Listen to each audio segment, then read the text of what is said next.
Hello, everyone, and welcome to another Studies in Magic. Today, I want to talk about what it is that people are searching for when they are looking for new magic and why they so often fail.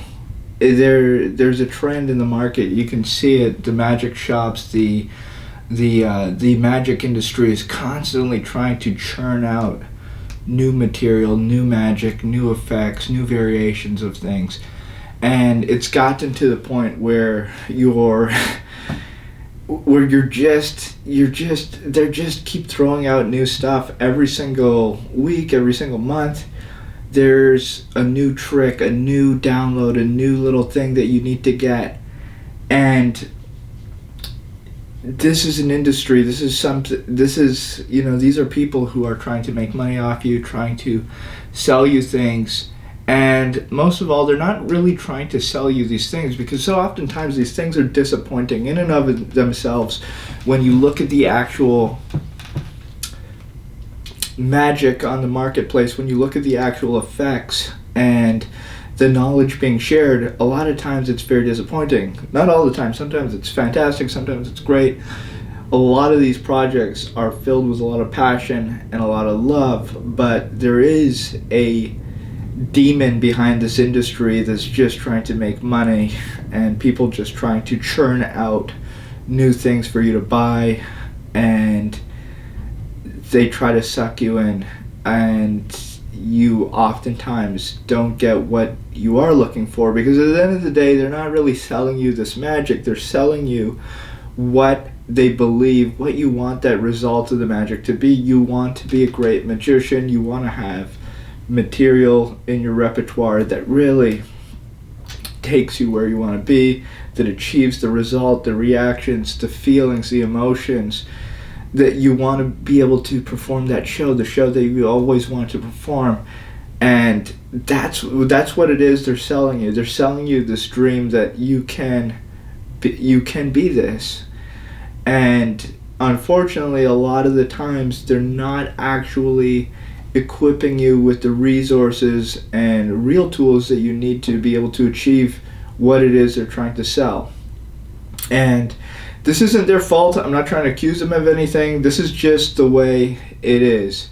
It's a marketplace, it's a business, and they have employees and they need to make profit in order to stay in business. So you can see why a lot of these decisions are being made, and you can tell there's a reduction in the quality. I mean, everybody can see it. Everybody talks about it. What's going on? Where's all the great material? It used to be that people would put out a DVD set and the whole magic community would be excited, and that excitement would last for a long time. Or there would be a new book that would come out. It would be a big book. That excitement, that, wow, this is like this magnus opus coming out, and you would see the result of that. People would be excited. That would be fresh, and that energy would stay high, and people would be talking about that project for a very long time. Without naming any projects, I've seen this happen over and over again, and you could see it. People would talk about a DVD set for a year, 2 years, 3 years, 4 years. They would talk about a book for the same length of time. And right now we're just seeing a reduction in enthusiasm. People put out a big book these days or a DVD set, and that enthusiasm is just, it's there for a very short time. And that reduction of attention is sort of what feeds the industry, because they've gotten to a place where it's like everybody wants to have that hit, that thing that pops and that sells, but unfortunately they can't do it. And they don't really, I think everybody knows what quality is in terms of what it is that they're selling, but they're not able to manufacture it because it takes time, it takes energy, it takes a lot of love and passion. And so when you do see these big projects come out, you see the result. People, it really resonates with people. People get it, and they're drawn towards it, and they cannot duplicate that. They cannot put this out on a regular schedule. And you see it all the time. New project comes out, it can be a book, it can be a DVD, and it has a shelf life. I'm not joking. It sells, the selling period might last a few days to a week. And it's getting shorter. It's getting shorter. And you'll see it in sales. If you talk to the people who are working in these companies, that's why they constantly have new things to sell you. Because they know, even it doesn't matter how much they work on these projects, they put it out. People have a buying period. Once that buying period's over, they can't get rid of it. They can't move the product. And a lot of times it's because the product is not good. So I want to talk about what people are actually looking for and how they can find what it is they're looking for without spending money, without always keeping their eye on the market, because the market is not going to take you where you want to be. I've seen this so many times. I won't name anyone, but people are putting shows together, sets together, and they will go to the big magic company websites. What's coming out? What just came out? And they will be looking for material to put in their shows because that's all they know. That's all they know. All they know is what's currently in the catalog. It's like, how businesses used to mail out catalogs, and it's like, okay, let's see what's in the catalog. We'll put this and this and this. We'll put it all together and it'll be a show. And what you do see in those catalogs, what you are seeing on these websites are mostly things that are just brand new. They're not, the quality's just not there. And you have magic. Let me tell you, there's some of the greatest magic that's ever been created, some of the best things, and it's gotten worse. You see versions of it today, you see versions of it 10 years ago. It's gotten worse. It's gotten worse because people don't understand the effect. A great example is, look at all the big stage illusions. Look at them. You see these people doing them on stage. The props look horrible. Name any illusion. Song of Woman and Health. Zigzag illusion. Look at all these props. The Metamorphosis trunk. Look at all this. And you just see what's on the market, what people are selling. A lot of it is garbage, poor craftsmanship, poor structuring, poor routining. So that's also, it's not only in illusions, it's in close-up magic, it's in mentalism, it's literally all over. And so what's coming out on the marketplace, people are seeing what's been done, and then they're putting out new versions of it. They don't understand the old version, so the new versions aren't any good. You get into this mess. Nobody knows what's going on. Magic's just going, it's just going downhill quickly. How do we resolve this? How do we escape? What's the antidote? What's the solution? The solution, I believe, is a well-rounded education in magic. Nobody wants to hear this. Nobody wants to hear the words that I am going to say. You can't learn the stuff that you want to learn. You can't learn the things. You can't reach the goals that you want to reach without putting the work in. You know how many times I hear people say, I can't read a book, I can't read a book, I can't learn from a book. You have to be able to learn from a book. You have to be able to look at and find magicians who are doing the type of work that you want to do, mentors, seek them out, learn from them. You have to be able to open these books and actually understand the source material. You have to understand what it is that you're trying to do. You don't want to read a book. You don't want to open up a book you're never going to learn. Imagine somebody going to medical school or trying to become a physicist or just anything that's technical. Magic is technical. Imagine trying to learn anything technical in the world without opening up a book, without wanting to learn, without wanting to study. It's impossible. Imagine somebody sits down and they want to learn an instrument. They want to learn how to play the piano, but they don't want to put in the time to practice. They don't want to put in the time to learn. They just want some sort of easy solution, some sort of easy antidote. And it's not how it works. You can see the results. Anyways, I don't want to focus on all this stuff being so bad. How can we do the stuff that we want to do? Look at the material. look at the material, choose an effect, any effect that you like, work on it. You know how many pieces of magic that I've been working on for years? One of the most famous pieces of magic that I do, I've done it all over the world. And different versions of it, mind you, totally different handlings, everything. But the classic oil and water plot, I hate the name oil and water. The actual effects precedes the history of it being named oil and water. And I never talk about it being oil and water. But that's a fantastic plot. I must have learned, I'm going to be honest with you, I must have learned throughout the years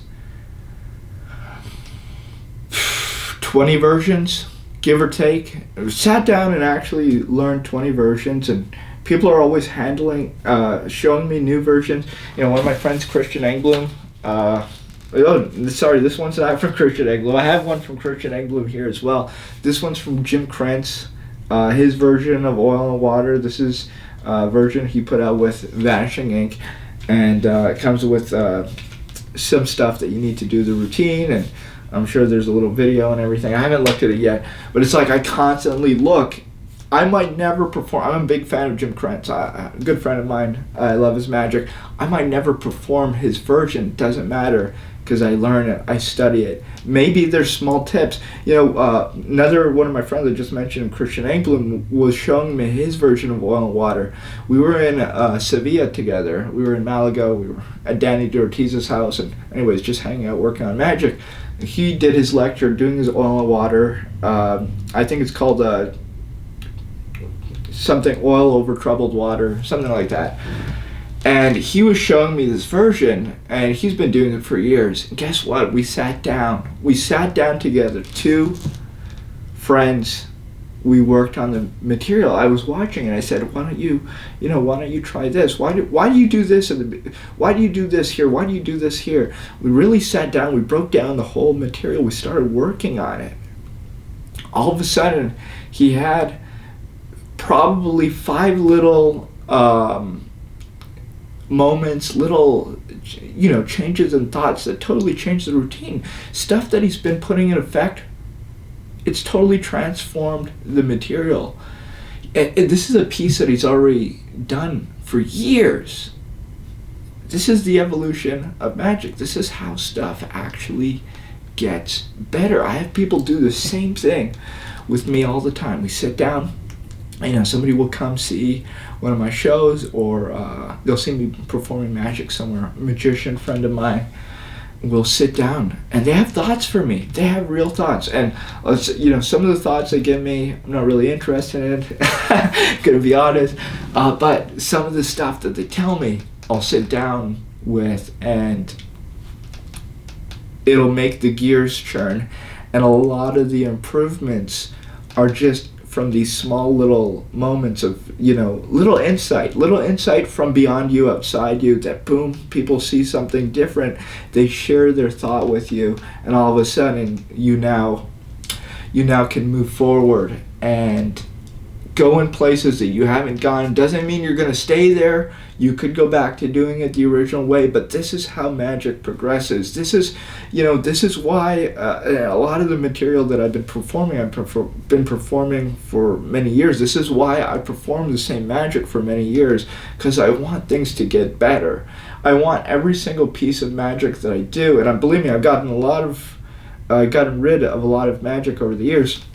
I want every single piece of magic that I do to feel like a classic. I want it to be the best version that anybody's ever seen. So, when I have magicians give me compliments like, "Matty, your Oil and Water is the best Oil and Water in the world," it's a great compliment.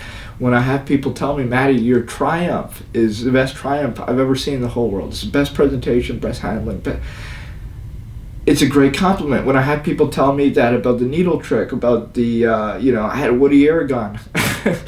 Woody, he came to see one of my shows, and I was doing the needle trick, and he tells everyone to this day, "Matty does the best needle trick in the world. We actually think it's real. It's real. Like every other magician's faking it. Matty's is real." this is what you want to. This is how magic becomes good. You're not going to go out on the marketplace and find the holy grail. You could find something. You can find amazing things out there. You can find amazing things in old books. You can find amazing things everywhere. So just keep searching everywhere, but also work on the material that you like, the material that you're interested in. I was just reading this book on Houdini. A book on Houdini came out, and I've been reading it, and the author is so funny. He's talking about Houdini's needle trick. He doesn't understand the effect at all, and pretty much everything he says about the effect is wrong. Oh, Houdini didn't add anything to the effect. Totally wrong. When you actually look, Houdini, big inspiration of mine, big inspiration into how I perform the needles. When I actually read, and believe me, it took a lot of research, when I actually read how Houdini performed the needle effect, it totally changed the way that I perform the needle effect. It totally changed the way that I approached it. It totally changed the mood, the handling, the moments in it. He did stuff that you have never seen anybody do. People don't even know about it. Houdini, the most famous name in magic, one of his most famous effects, people don't actually even understand how he performed it. They don't even understand the words he said on stage. They don't understand what he was doing on stage. They don't know. It's all out there. It's written. Unless you search these things out, you're never going to understand magic, and your magic will never grow to where you want it to be. And I've seen this over and over again, these moments of revelation, just incredible when you do get them, when you do get those moments that just like, wow, this is what this guy was doing.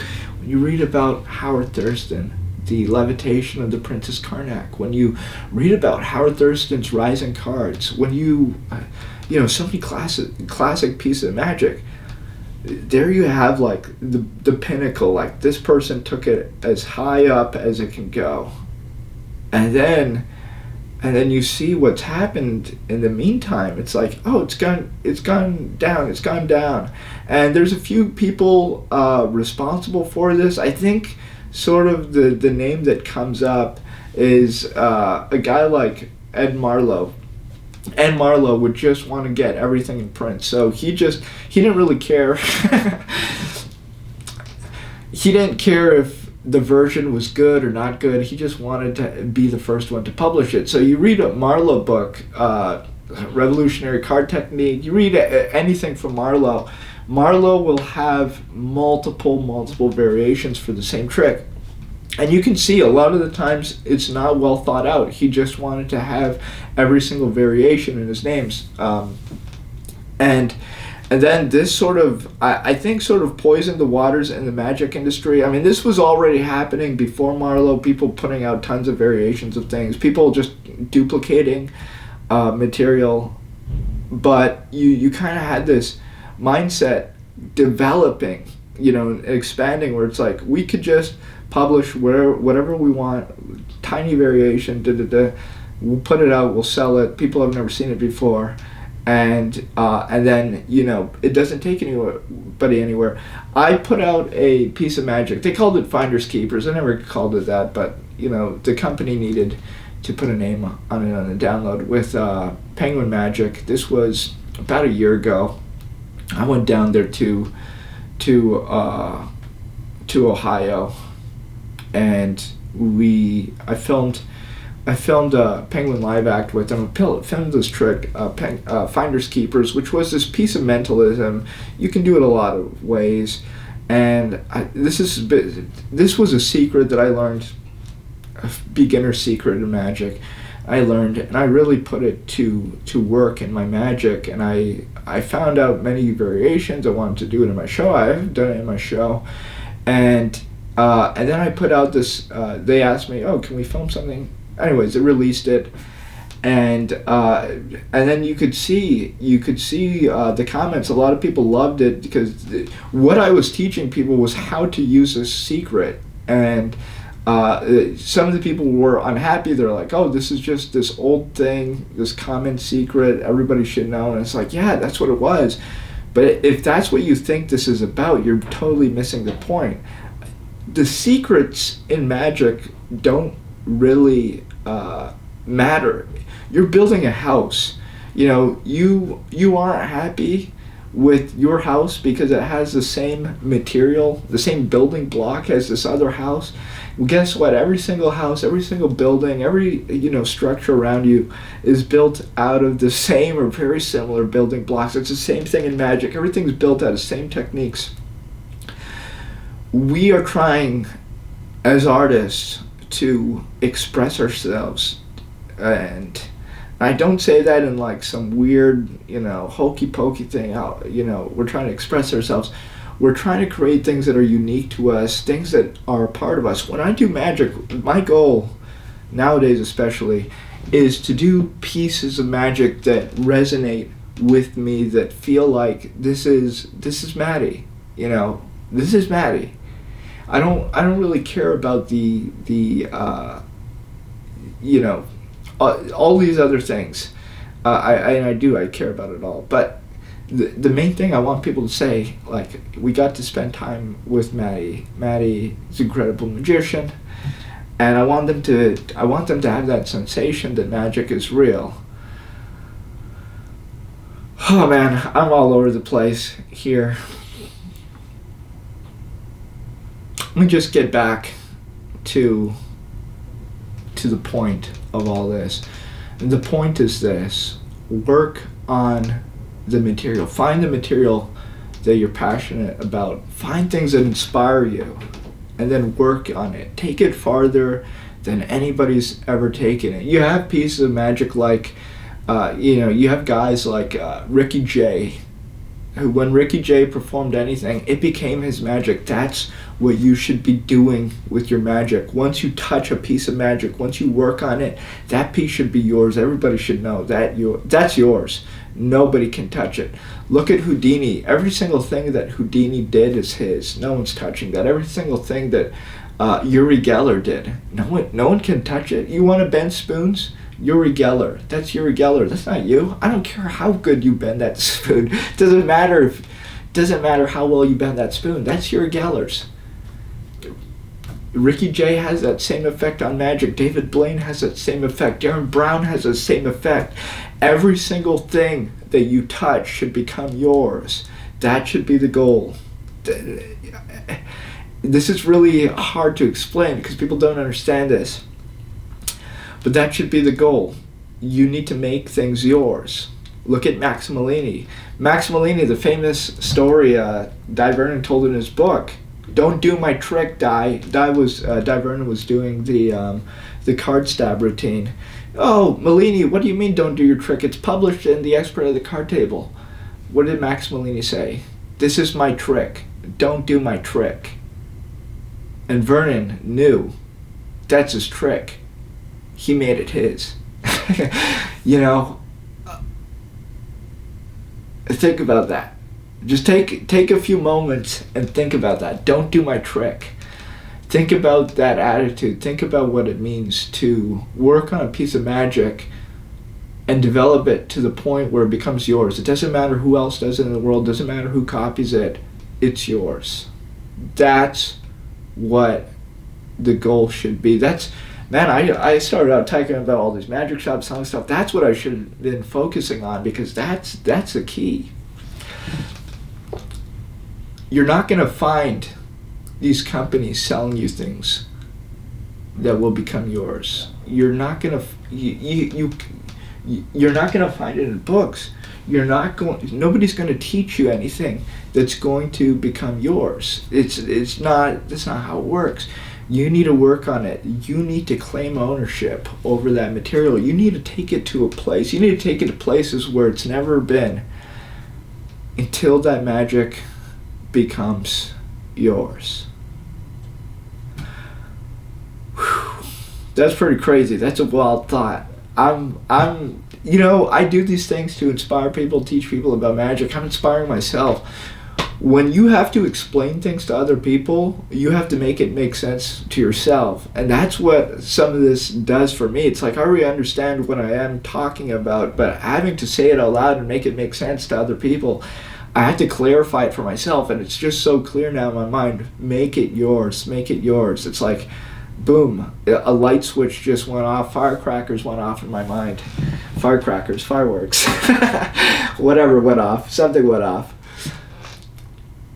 A light bulb went off. Make magic yours. Make it yours. How do you do this? Work on it. I want to go more into depth on this. I want to do it in another video, just because I have to think more about it. I want to really give you the information in a way that's cohesive and relatable, understandable. So I want to think about it. But if you are enjoying these videos, if you are enjoying our studies in magic, you can join it. We have past seasons. The current season you're watching is here, but it'll be only available here for a limited time. The best way is to purchase the past seasons. You can join our studies in magic. You can find all the information down below. Just expand all that text. You'll find all the links.